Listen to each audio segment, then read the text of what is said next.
क्लेवेटिस anime का review अगर मैं देना चाहूँ तो नया एनीमे है, अभी 2025 में ही आया है। इसका सीज़न भी अभी रिसेंटली खत्म हुआ है। सीज़न 1 के साथ इंग्लिश और जापानीज़ डब के साथ-साथ इसका हिंदी डब भी इन्होंने रिलीज़ किया है, जो कि अच्छी बात है। 18 प्लस एनीमे है और शायद इसके 18 प्लस होने की कुछ वजहें भी होंगी। हालाँकि हाँ, 18 प्लस में जिस लेवल तक ये जा सकते थे उस लेवल तक भी ये लोग गए नहीं। इन्होंने मतलब एनीमे जब शुरू होता है तो एकदम नॉर्मल सा ही लगता है कि हाँ, चीज़ें नॉर्मल सी चल रही है। बाकी किसी भी फैंटेसी जॉनरा एनीमे में जैसे नॉर्मली एनीमे शुरू होता है, वैसा ही नॉर्मल सा एनीमे शुरू होता है कि वही अपने कैरेक्टर्स को हम मेन कैरेक्टर मान के चल रहे थे फर्स्ट एपिसोड से, उसको ही मरवा दिया। मतलब काफ़ी एनिमेज़ मैंने देखे हैं जो ऐसा करते हैं, जो मेन कैरेक्टर को पहले ही एपिसोड में मरवा देते हैं। ये एक अच्छा मूव होता है ऑडियंस को होल्ड करके रखने के लिए और एक अलग ही प्रकार का सस्पेंस बिल्डअप करने के लिए। मतलब शुरू के कुछ एपिसोड में ब्रूचुअलिटी तो एकदम दिखाई है, एकदम टॉप लेवल ब्रूचुअलिटी की, जो मैं कहूँगा ओके ओके था। ठीक है, ऐसा कुछ एकदम टॉप नॉच ऐसा नहीं था जो देखकर मैं कह दूँ अरे बाप रे ये क्या हो गया, ये तो मतलब कुछ अलग ही कर दिया। ओके था। अब अगर मैं एडल्ट सीन्स की बात करूँ तो ठीक है, दिखाया तो है इन लोगों ने।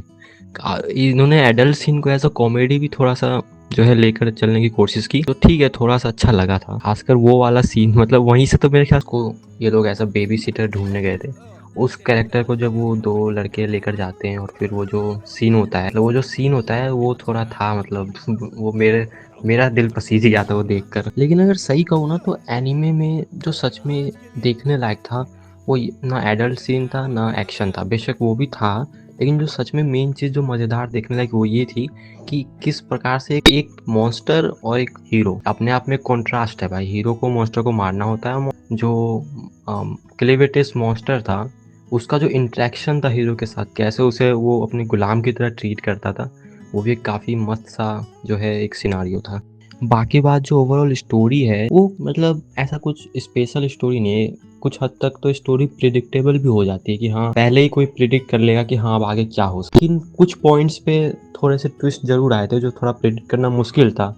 जैसे कि जो वो भट्टी वाला सीन था, वहाँ पे जब वो ट्विस्ट आया कि वो भट्टी है क्या, वो सर कटा हुआ राजा कैसे खड़ा हो गया उठ के ज़िंदा हो के, और फिर जब वो अपना ये भट्टी का राज खुलता है, वहाँ से किताब बाहर निकलती है, वो थोड़ा-सा था एक अनप्रेडिक्टेबल स्टोरी कि चलो वो कोई प्रिडिक्ट नहीं कर पाएगा। वरना बाकी स्टोरीज़ में कई हद तक प्रिडिक्टेबल चीज़ें भी थी। पर इन्होंने लास्ट में एकदम कुछ अनप्रेडिक्टेबल डाल दिया, एकदम ट्विस्ट टर्न्स डाल दिए, जो कि ठीक है। अब पूरी स्टोरी प्रिडिक्टेबल हो जाती तो मज़ा नहीं आता। क्योंकि आप लास्ट सीन भी अगर प्रिडिक्टेबल डाल दोगे तो फिर सीज़न 2 का एक्साइटमेंट खत्म हो जाता है। अब आपने लास्ट सीन में कुछ अनप्रेडिक्टेबल डाल दिया, जो लोगों को लगा हाँ भाई ये कुछ तो बातें हैं, मतलब कुछ तो हो रहा है। और फिर एक इंटरेस्टिंग पॉइंट ऑफ व्यू ये भी डाल दिया कि जिस बच्चे को आप बचा रहे थे, बेशक अब वो नेक्स्ट किंग है, अब आपने उस किंग को उसकी माँ को सौंप दिया है और अपना जो मॉन्स्टर है वो उसका टीचर बनने की ख्वाहिशें पैदा कर रहा है। और भी ऐसी कुछ चीज़ें हैं जो एक तरह से कह लो एक शुरुआत सी होती है सीज़न 2 के लिए, कि आप एक हिंट छोड़ रहे हो कि हाँ भाई सीज़न 2 से किस तरह से कहानी होगी, बंदा इमेजिन कर सकता है। ऑफ कोर्स सीज़न 2 आने में 1 साल या 2 साल तो लगेगा ही लगेगा। लेकिन ठीक है, एनीमे शुरू में सही रहा था, शुरू में स्टार्टिंग बढ़िया थी और जो लास्ट में थोड़ा इन्होंने एक कह सकते हैं क्लाइमेक्स को ऐसा बनाया कि चलो कोई सीज़न 2 के लिए थोड़ा वेट कर भी ले। बीच में ओके-ओके सीन था, कुछ सीन काफ़ी बढ़िया थे और बाकी सीन्स मतलब ठीक है, देख लेंगे।